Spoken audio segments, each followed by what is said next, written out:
साथियों नमस्कार। एक बार फिर से स्वागत मीमांसा क्लासेस के ऑनलाइन प्लेटफॉर्म पर। और आज जिस बिंदु के बारे में हम बात करने वाले हैं बहुत महत्वपूर्ण है। सीवीसी केंद्रीय सतर्कता आयोग, सेंट्रल विजिलेंस कमीशन, शॉर्ट में इसे कहा जाता है सीवीसी। तो आइए बात करते हैं विस्तार से सेंट्रल विजिलेंस कमीशन या केंद्रीय सतर्कता आयोग के बारे में। सबसे पहले इसका परिचय यदि हम प्राप्त करें सेंट्रल विजिलेंस कमीशन का, तो सेंट्रल विजिलेंस कमीशन की जो स्थापना होती है वो सर्वप्रथम 1964 में होती है। 1964 में होती है और एक कमेटी होती है संथानम कमेटी। इस संथानम कमेटी की सिफारिशों के आधार पर संथानम कमेटी सरकार को सिफारिश देती है कि सीवीसी जैसी एक संस्था को देश में स्थापित किया जाए। और इस कमेटी की सिफारिश को मानते हुए 1964 में सरकार सीवीसी नाम की एक संस्था बनाती है। लेकिन यहाँ आपको ध्यान देना है कि ये जो सीवीसी की स्थापना होती है 1964 में, वो ना तो किसी एक्ट के माध्यम से होती है, यानी ना तो इसके लिए कोई कानून बनाया जाता है, कोई अधिनियम बना जाता है, ना ही किसी प्रकार से इसको संविधान में जोड़ा जाता है। तो कह सकते हैं जब सीवीसी स्थापित हुआ तब ना तो ये क्या था, संवैधानिक संस्था थी, न तो ये क्या थी, संवैधानिक संस्था थी, संवैधानिक संस्था भी नहीं थी। और चूंकि किसी एक्ट के तहत स्थापित नहीं हुई तो सांविधिक संस्था भी नहीं थी, सांविधिक संस्था भी नहीं थी। तो किस प्रकार की ये संस्था थी? सीवीसी जब स्थापित हुई 1964 में, तब ये एक कार्यकारी आदेश के द्वारा स्थापित की गई थी, ना तो संविधान के द्वारा ना ही किसी एक्ट के द्वारा, ये कार्यकारी आदेश के द्वारा स्थापित की गई। और जो कार्यकारी आदेश के द्वारा संस्था स्थापित की जाती है वो ना तो संवैधानिक होती है और ना ही सांविधिक। ये तो है प्रारंभ की बात। लेकिन फिर से मैं आपको कहता हूं ध्यान देना कि 2003 में इसके स्टेटस को बदल दिया गया और सीवीसी की महत्ता को देखते हुए, ये महत्वपूर्ण कार्य जो करती है उसको देखते हुए, क्या महत्वपूर्ण कार्य करती है आगे हम समझने वाले हैं, लेकिन इसके कार्यों की महत्ता को समझते हुए या इसके महत्वपूर्ण रोल को देखते हुए इसको परिवर्तित कर दिया गया किसमें, एक सांविधिक संस्था के रूप में। और इसके लिए एक अलग से एक्ट बनाया गया, अधिनियम बनाया गया संसद द्वारा। और इस अधिनियम में सीवीसी के लिए क्या की गई, व्यवस्था की गई। तो 1964 में जो कार्यकारी आदेश के द्वारा स्थापित की गई सीवीसी थी, उसका स्टेटस 2003 में बदलकर कैसा हो गया, सांविधिक हो गया। तो वर्तमान में हम कह सकते हैं कि सीवीसी किस प्रकार की संस्था है, सीवीसी एक सांविधिक संस्था है, सांविधिक निकाय है, क्योंकि इसकी स्थापना संसद के एक एक्ट या अधिनियम के माध्यम से हुई है। तो ये तो था सीवीसी का सामान्य परिचय। अब बात कर लेते हैं सीवीसी या सेंट्रल विजिलेंस कमेटी की संरचना के, कार्यकाल, नियुक्ति और अन्य बातों के बारे में चर्चा। सबसे पहले बात करेंगे संरचना के बारे में। तो सीवीसी की संरचना को यदि हम देखें तो सीवीसी के अंतर्गत एक तो होता है केंद्रीय सतर्कता आयुक्त, यानी सेंट्रल विजिलेंस कमीशन में एक तो क्या होता है, केंद्रीय सतर्कता आयुक्त। और केंद्रीय सतर्कता आयुक्त इस सीवीसी सेंट्रल विजिलेंस कमीशन का क्या होता है, अध्यक्ष होता है। और सेंट्रल विजिलेंस कमीशन के अलावा सेंट्रल विजिलेंस कमिश्नर यानी केंद्रीय सतर्कता आयुक्त के अलावा इसके अंतर्गत दो अन्य आयुक्त भी होते हैं जिन्हें क्या बोलते हैं, सतर्कता आयुक्त बोलते हैं।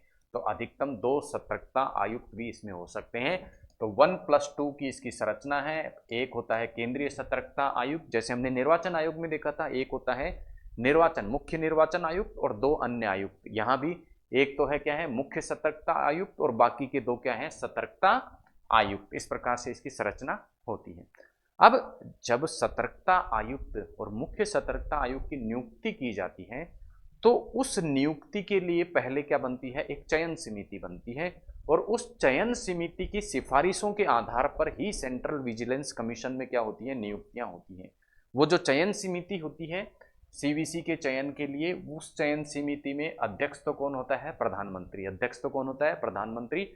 और सदस्य के रूप में गृह मंत्री और लोकसभा में जो विपक्ष का नेता होता है वो क्या होते हैं, सम्मिलित होते हैं। ये तीनों मिलकर क्या करते हैं, सीवीसी में किन व्यक्तियों को नियुक्त किया जाना है उसका नाम देते हैं।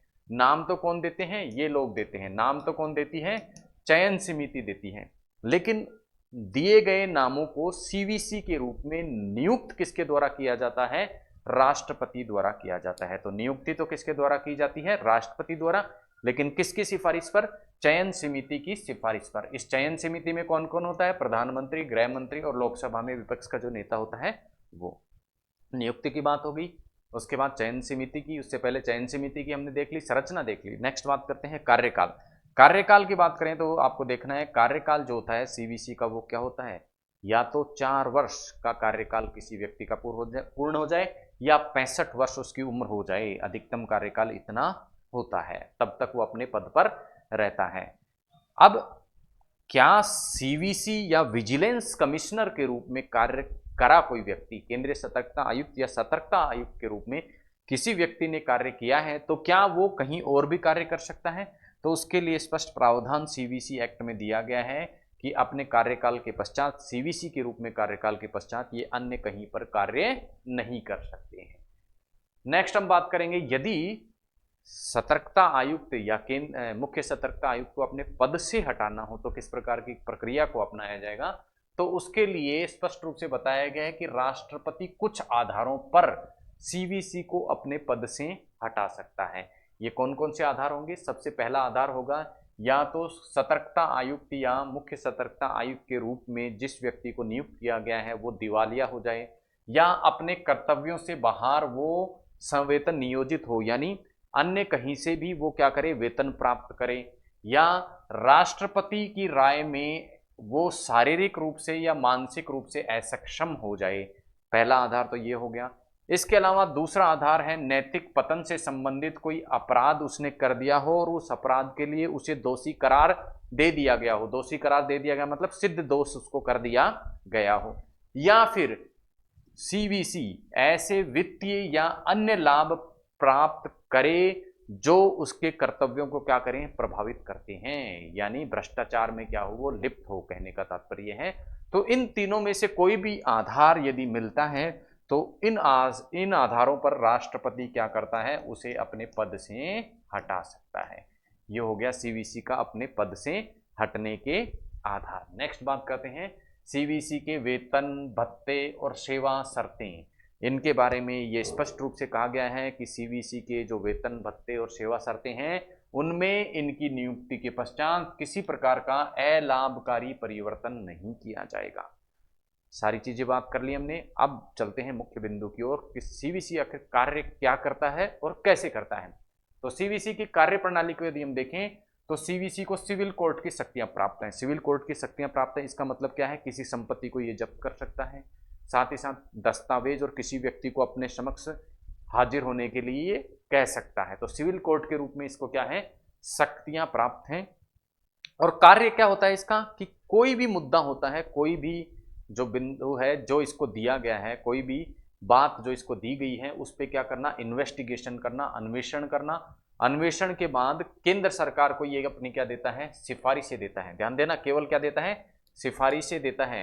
ये किसी प्रकार की सजा किसी अपराधी व्यक्ति को नहीं देता है। ये केवल जो मुद्दा इसके समक्ष केंद्र सरकार रखती है या कहती है केंद्र सरकार कि इस मुद्दे पर आप जांच करो, तो उस मुद्दे पर जांच करके केंद्र सरकार को केवल अपनी सिफारिशें दे देता है। इतना सा इसका रोल है। ठीक है। यदि सरकार इसकी सिफारिशों से सहमत नहीं है, इसने जो सिफारिशें दी हैं अपनी जांच करके उससे यदि सरकार सहमत नहीं है तो सेंट्रल विजिलेंस कमीशन को इसकी सूचना केंद्रीय सतर्कता आयोग को इसके लिए सरकार क्या करती है? सूचित करती है कि हम आपकी सिफारिशों से सहमत नहीं हैं।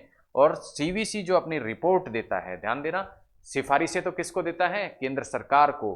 और वार्षिक रूप से ये रिपोर्ट किसको देता है? राष्ट्रपति को देता है। और राष्ट्रपति इस रिपोर्ट को संसद के दोनों सदनों के समक्ष यानी लोकसभा और राज्यसभा के सामने रखवाता है। अब बात करते हैं सीवीसी किस किस प्रकार के कार्य करता है। ये तो हमने देखा कार्य प्रणाली की, जो काम दिया उस पर अपनी सिफारिशें किसको दे देगा? केंद्र सरकार को। अब कौन कौन से कार्य सीवीसी को दिए जाते हैं इसके बारे में यदि हम बात करें तो सीवीसी क्या करता है?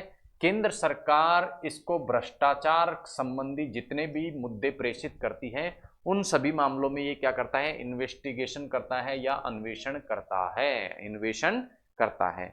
इसके अतिरिक्त भ्रष्टाचार निरोधी अधिनियम, भ्रष्टाचार निरोधी अधिनियम के तहत जितने भी मामले सीबीआई में क्या होते हैं? दर्ज होते हैं या पेंडिंग होते हैं, उन सभी मामलों में भी ये क्या करता है, इन्वेस्टिगेशन करता है। कौन? Central vigilance commission. इसके अलावा विस्टल ब्लोअर से यदि कोई शिकायत प्राप्त होती है उसका भी ये क्या करता है, इन्वेस्टिगेशन करता है। अब आप पूछेंगे ये विस्टल ब्लोअर क्या होता है, तो विस्टल ब्लोअर को अलग से हम एक स्लाइड में, इससे आगे वाली स्लाइड में क्या है समझने वाले हैं। अभी के लिए आपको ध्यान रखना है किस किस की शिकायतों की जांच करेगा। केंद्र सरकार से भ्रष्टाचार के कोई मामले प्राप्त होते हैं इसको, तो उसका अन्वेषण करेगा। दूसरा, भ्रष्टाचार निरोधी अधिनियम के तहत जो सीबीआई में पेंडिंग मामले हैं उनका ये इन्वेस्टिगेशन करता है। कोई विस्टल ब्लोअर इसे शिकायत भेजता है किसी चीज की, तो उसका ये क्या करता है, इन्वेस्टिगेशन करता है। और यदि लोकपाल इसको कोई मामला भेजता है तो लोकपाल द्वारा भेजे गए ऐसे मामले जो क्या हो, ए वर्ग, बी वर्ग, सी वर्ग और डी वर्ग की सेवाओं से संबंधित हो। देखिए केंद्र सरकार में 4 भागों में सर्विसेज या सेवाओं को बांटा गया है। केंद्र सरकार की नौकरियों को ए बी सी डी में बांटा गया है। तो इन ए बी सी डी सेवाओं से संबंधित कोई कर्मचारी है, उस कर्मचारी की शिकायत यदि लोकपाल करता है भ्रष्टाचार के आधार पर, तो लोकपाल द्वारा भेजी गई इन शिकायतों की जांच भी सीवीसी को करनी होती है। इसके अलावा अखिल भारतीय सेवाएं, all India services, all India services कौन सी होती हैं, आईएएस, आईपीएस और एक होती है आईएफएस, इंडियन फॉरेस्ट सर्विस। इन तीनों के जो अधिकारी हैं वो, इसके अलावा केंद्रीय सेवा, सेंट्रल गवर्नमेंट के जो कर्मचारी हैं उनसे संबंधित जितनी भी विजिलेंस और अनुशासनात्मक नियम बनाने की जब बारी आती है, यानी जब एबीसीडी वर्ग के कर्मचारी या अखिल भारतीय सेवाओं के कर्मचारी पर अनुशासनात्मक कार्रवाई के लिए कोई नियम यदि बनाए जाने हैं, तो वो नियम जब केंद्र सरकार बनाती है तो वो नियम बनाते समय केंद्र सरकार सीवीसी से क्या लेती है, परामर्श जरूर लेती है, ऐसा निर्धारित किया गया है। तो अखिल भारतीय सेवाओं से या केंद्रीय सेवाओं से संबंधित नियम बनाने के लिए भी सीवीसी से क्या ली जाती है, कंसल्टेंसी ली जाती है केंद्र सरकार के द्वारा। इसके अलावा prevention of money laundering act, ठीक है, prevention of money laundering act, यानी एक देश से दूसरे देश में अवैध रूप से मुद्रा का स्थानांतरण संबंधित जो मामले हैं उसके लिए भी सीवीसी क्या कर सकता है, कार्य कर सकता है और सूचना मांग सकता है। ये सब कार्य तो क्या है, एक्ट में निर्धारित किए गए हैं, कानून में निर्धारित किए गए हैं। इसके अतिरिक्त साथ में यह भी कहा गया है कि इसके अलावा अन्य मामलों पर भी सीवीसी जांच कर सकता है। यदि सरकार इसे कोई अन्य मामला सौंपे तो उस पर भी ये क्या करता है, जांच करता है। तो ये थे सीवीसी के प्रमुख कार्य और उसकी कार्य प्रणाली। नेक्स्ट कुछ और कार्यों की भी यदि हम बात करें जो कि हाल फिलहाल में जो संशोधन के माध्यम से सीबीआई एक्ट में एक संशोधन किया गया है उसके माध्यम से इसमें जोड़े गए हैं। तो झूठी शिकायत यदि सीवीसी को कोई करता है, सीवीसी के पास में झूठी शिकायत कोई लेके जाता है, तो उस झूठी शिकायत के आधार पर सीवीसी शिकायत करने वाले व्यक्ति पर भी क्या कर सकता है, कार्रवाई कर सकता है। इसके अलावा सीबीआई में डायरेक्टर ऑफ एनफोर्समेंट का जो पद होता है, एसपी व इससे ऊंचे का कोई पद होता है, उसकी नियुक्ति जब की जाती है, यानी सीबीआई में कुछ पदों पर जब नियुक्तियां की जाती हैं तो उसके लिए एक कमेटी बनाई जाती है। क्या बनाई जाती है, एक कमेटी बनाई जाती है। और उस कमेटी में क्या होता है, जो सीवीसी होता है उस कमेटी का क्या होता है, अध्यक्ष होता है। यानी सीबीआई में जब नियुक्तियां करनी होंगी तो सीबीआई में नियुक्ति करने के लिए, कौन से पदों पर नियुक्ति करने के लिए, डायरेक्टर ऑफ एनफोर्समेंट का एक पद होता है सीबीआई में। इसके अलावा एसपी या उससे ऊंचे जो पद होते हैं सीबीआई में, उन पर यदि किसी प्रकार की नियुक्ति की जानी है तो उसके लिए एक कमेटी बनानी होती है। और उस कमेटी का जो अध्यक्ष होता है वो कौन होता है, सेंट्रल विजिलेंस कमिश्नर होता है, केंद्रीय सतर्कता आयुक्त होता है। इसी प्रकार सीबीआई में डायरेक्टर ऑफ प्रोसिक्यूशन की जो नियुक्ति की जाती है वो भी सीवीसी की सिफारिश पर ही की जाती है। तो ये कुछ महत्वपूर्ण कार्य थे जो सीवीसी के द्वारा, सेंट्रल विजिलेंस कमीशन के द्वारा किए जाते हैं। नेक्स्ट हम बात करते हैं सीवीसी की विंग और सीवीसी के सचिवालय के बारे में। देखिए कोई भी संस्था जब कार्य करती है तो वो संस्था एक सचिवालय के माध्यम से या अपने कुछ विंग्स के माध्यम से कार्य करती है। इसी प्रकार सीवीसी भी कुछ विंग्स के माध्यम से या सचिवालय के माध्यम से कार्य करता है। और सीवीसी के सचिवालय में सचिव, अपर सचिव, उप सचिव, अधीनस्थ सचिव आदि पद होते हैं जो सीवीसी को अपने कार्य करने में सहायता प्रदान करते हैं। इसके अलावा यदि विंग की हम बात करें तो सीवीसी में कुछ विंग होती हैं, जैसे सीटीई जिसका नाम है चीफ टेक्निकल एग्जामिनर विंग, और इसके नाम से स्पष्ट है ये क्या करता है, कोई भी एविडेंस जो चाहिए होता है सीवीसी को उसकी क्या करता है, टेक्निकल एग्जामिनेशन करता है। भ्रष्टाचार, मान लो रोड बनाने में कोई भ्रष्टाचार हुआ है तो उस रोड का जो सैंपल लिया जाएगा उसकी विंग, कौन सी विंग जांच करेगी, CTE chief technical examiner wing. इसी प्रकार एक विंग होती है सीडीआई जिसका नाम होता है कमिश्नर फॉर डिपार्टमेंटल इंक्वायरी, अर्थात केंद्र सरकार के किसी कर्मचारी की जांच की जानी है तो उसके लिए डिपार्टमेंटल इंक्वायरी नाम से एक सीडीआई नाम की विंग होती है, किसमें, सीवीसी में। इसके अलावा एक सीवीओ चीफ विजिलेंस ऑफिसर की नियुक्ति सभी मंत्रालय, हालांकि ये सीवीसी से अलग चीज है, सभी मंत्रालय अपने अपने मंत्रालय में एक सीवीओ चीफ विजिलेंस ऑफिसर की नियुक्ति करते हैं जो आंतरिक रूप से सीवीसी की तरह मंत्रालय के ऊपर बैठा होता है, मंत्रालय के कार्यों का क्या करता है, अन्वेषण करता है, उनको ऑब्जर्व करता है। अब ये जो सीवीओ होता है, चीफ विजिलेंस ऑफिसर जो होता है प्रत्येक मंत्रालय का, वो क्या करता है, सीबीआई मंत्रालय और मंत्रालय सीबीआई और सीवीसी, यानी मंत्रालय में कौन होगा, मंत्रालय के स्तर पर कौन होता है, चीफ विजिलेंस ऑफिसर। अब सीबीआई इस मंत्रालय का कभी भी सीबीआई या सीवीसी से कोई कार्य पड़ता है तो यहां सीवीओ एक कोऑर्डिनेटर की तरह या समन्वयक की तरह क्या करता है, कार्य करता है, समन्वयक की तरह क्या करता है, कार्य करता है। तो ये थी सीवीसी की कुछ प्रमुख विंग और उसका सचिवालय। अब एक शब्द हमने देखा था विस्टल ब्लोअर, तो विस्टल ब्लोअर शब्द की जो व्याख्या दी गई है वो एक एक्ट में दी गई, और वो एक्ट कौन सा था, विस्टल ब्लोअर एक्ट 2011 में ये एक्ट बना, और इस एक्ट में बताया गया कि विस्टल ब्लोअर कौन होते हैं, विस्टल ब्लोअर वे व्यक्ति होते हैं, वे लोग होते हैं या कोई संस्था या कोई एनजीओ जो कि क्या करता है, भ्रष्टाचार संबंधी मामलों को क्या करे, उजागर करे। यानी ऐसा कोई भी व्यक्ति, ऐसी कोई भी संस्था, ऐसा कोई भी एनजीओ जो कि भ्रष्टाचार संबंधी मामलों को क्या करता है, उजागर करता है, वो क्या कहलाता है, विस्टल ब्लोअर कहलाता है।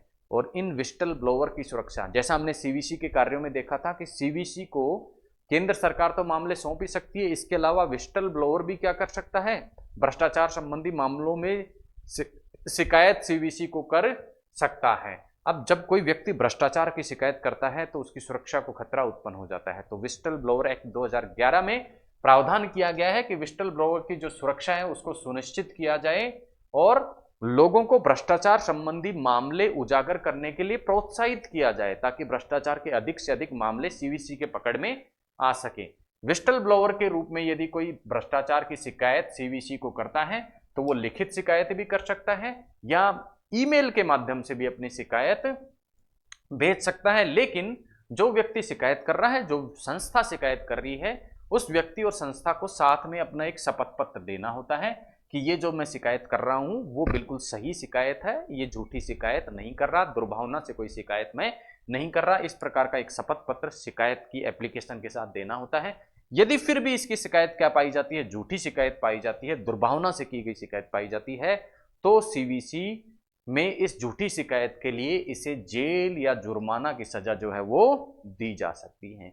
और एक खास बात यहां अंत में नोट करें कि प्रधानमंत्री की सुरक्षा, राष्ट्रीय हित जैसे मामले हैं वो विस्टल ब्लोअर एक्ट के क्षेत्राधिकार से बाहर हैं। अर्थात ऐसा नहीं है कि कोई भी व्यक्ति जाके सीधा प्रधानमंत्री की शिकायत कर दे, या ऐसा कोई मामला जो राष्ट्रीय हित से जुड़ा हुआ हो उसकी शिकायत यदि विस्टल ब्लोअर करना चाहे तो भी सीवीसी के समक्ष नहीं कर सकता, क्योंकि इन दोनों चीजों को क्या रखा गया है, सीवीसी के लिए जो विस्टल ब्लोअर एक्ट 2011 बनाया गया है उसकी परिधि से बाहर रखा गया है। तो ये था सेंट्रल विजिलेंस कमीशन, किस प्रकार से उसकी स्थापना होती है, कैसे वो कार्य करता है, किन मामलों में वो कार्य कर सकता है, किन में नहीं कर सकता, इन सभी बिंदुओं पे बड़ी विस्तार से हमने चर्चा की है। आशा है सीवीसी के बारे में आपकी जो समझ है वो अधिक जो है पहले से बहुत अधिक बेहतर हुई होगी, और एग्जाम में किसी प्रकार का प्रश्न सीवीसी के बारे में आता है तो उसे सॉल्व करने में आप सक्षम बने होंगे। इसी उम्मीद के साथ मिलते हैं अगली क्लास में एक नए विषय के साथ में, नए टॉपिक के साथ में। तब तक के लिए धन्यवाद। जय हिंद।